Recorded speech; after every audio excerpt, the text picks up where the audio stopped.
Pemirsa, Dewan Pimpinan Wilayah Partai Aceh Lok Sumawe menggelar musyawarah wilayah ketiga di Aula Hotel Diana Lok Sumawe Jumat malam. Dalam musyawarah tersebut, Husaini alias Saini Pom kembali dipilih secara aklamasi sebagai Ketua DPW Partai Aceh Kota Lok Sumawe.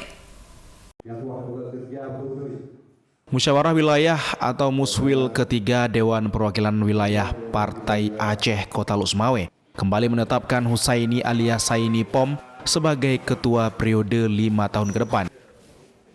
Husaini terpilih secara aklamasi setelah melalui proses pramuswil pada Oktober lalu yang menunjukkan dirinya sebagai calon tunggal.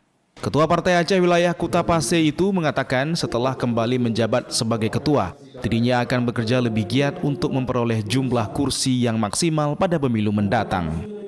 Husaini mengajak masyarakat terutama Kota Lok Sumawe untuk tetap menjaga perdamaian dan membantu Partai Aceh untuk kebersamaan masyarakat sesuai dengan perjanjian MOU Helsinki.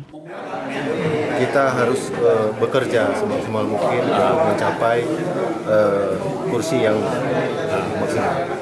Kedepan DPW Partai Aceh Kota Lok Sumawe akan bersilaturahmi dengan seluruh pengurus maupun eks-kombatan GAM yang ada di desa untuk merangkul kembali para pengurus yang sebelumnya telah frustasi dengan politik praktis.